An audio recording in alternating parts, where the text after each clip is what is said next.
आखिरकार भारत में सीएसआर और ईएसजी कानूनों की मजबूती क्यों जरूरी है और इसको लेकर संसदीय स्थायी समिति ने क्या कहा है और इसे और भी मजबूत करने के लिए क्या सुझाव दिए हैं। सबसे पहले समझते हैं आखिर ये सीएसआर और ईएसजी है क्या।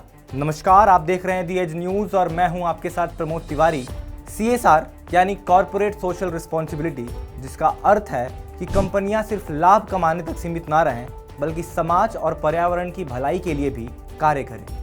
इसके तहत कंपनियों का अपने लाभ का एक निर्धारित हिस्सा सामाजिक कार्यों पर खर्च करना अनिवार्य है। वहीं ईएसजी यानी एनवायरमेंटल, सोशल एंड गवर्नेंस एक व्यापक फ्रेमवर्क है जो किसी भी कंपनी के संचालन में पर्यावरण, सामाजिक और ईमानदार प्रशासन को प्रमुखता देता है। अब भारत और वैश्विक स्तर पर इसकी अहमियत रोज दर रोज बढ़ रही है, क्योंकि निवेशक, उपभोक्ता और नीति निर्माता सभी चाहते हैं कि कंपनियां सिर्फ मुनाफे तक सीमित न रहें बल्कि समाज और पर्यावरण की भलाई में भी अग्रणी भूमिका निभाएं। अब सवाल है, इन कानूनों को आखिर मजबूती की जरूरत क्यों महसूस हो रही है।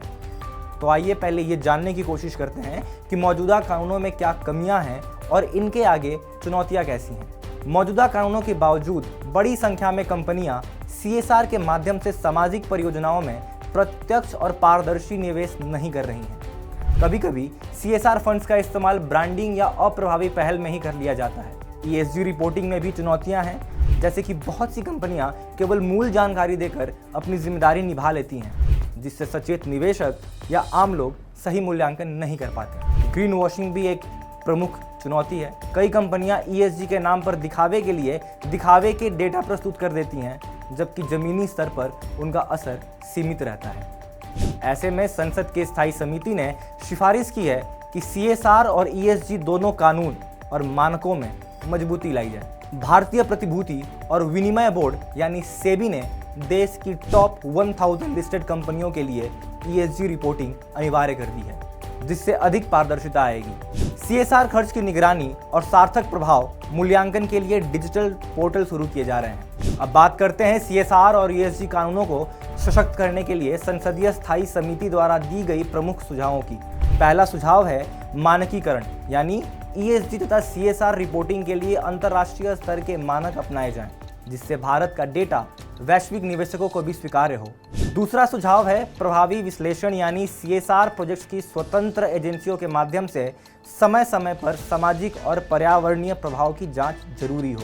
तीसरा सुझाव है डिजिटल ट्रैकिंग और सार्वजनिक खुलासा, यानी सभी सीएसआर कंट्रीब्यूशन और ईएसजी रिपोर्ट्स को एक ओपन डेटा प्लेटफॉर्म पर अनिवार्य रूप से प्रकाशित किया जाए, जिससे नागरिक और शोधकर्ता इनका आंकलन कर सकें। चौथा सुझाव है कड़े दंड और प्रोत्साहन का, यानी जिन कंपनियों की सीएसआर या ईएसजी में उत्कृष्टता हो उन्हें सरकारी सुविधाएं या रियायतें दी जाएं और जो कंपनियां लापरवाह हैं उन पर सख्त जुर्माना लगे। पांचवा सुझाव है ग्रीन वॉशिंग पर सख्त कार्रवाई, जिसका मतलब यदि कोई कंपनी केवल रिपोर्टिंग के लिए पर्यावरणीय या सामाजिक दावे करती है, जमीन पर काम नहीं करती, तो उनके खिलाफ दंडात्मक कार्रवाई हो।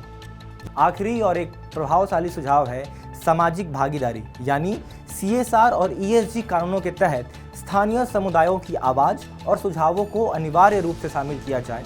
अगर हम बात करें वैश्विक स्तर पर सीएसआर और ईएसजी की, तो वैश्विक निवेशक अब केवल आर्थिक परिणामों से संतुष्ट नहीं हैं, बल्कि वे कंपनियों के ईएसजी प्रदर्शन के आधार पर ही निवेश का फैसला लेने लगे हैं। इससे भारतीय कंपनियों पर भी वैश्विक दबाव बना हुआ है। संयुक्त राष्ट्र के सतत विकास लक्ष्यों यानी सस्टेनेबल डेवलपमेंट गोल्स को प्राप्त करने के लिए ईएसजी ढांचे को और सशक्त करने की आवश्यकता है। इसका निष्कर्ष यही है कि मजबूत सीएसआर और ईएसजी कानून कंपनियों को सकारात्मक दिशा में कार्य करने के लिए प्रेरित करेंगे। इससे सिर्फ कंपनियों की छवि नहीं सुधरेगी, बल्कि उनकी नीतियां और कार्य पद्धतियां भी स्थायी और पारदर्शी बनेंगी। इससे लाभ सिर्फ समाज और पर्यावरण को ही नहीं होगा, बल्कि भारत एक जिम्मेदार और ग्लोबल इन्वेस्टमेंट के लिए उन्नत गंतव्य भी बनेगा। हम उम्मीद करते हैं कि इन सुझावों पर विचार करके सही फैसला लिया जाएगा और कंपनियां अपनी जिम्मेदारियों का ईमानदारी से पालन करेंगी। फिलहाल इस खबर में सिर्फ इतना ही। देश और दुनिया की तमाम बड़ी खबरों के लिए देखते रहिए दी एज न्यूज़।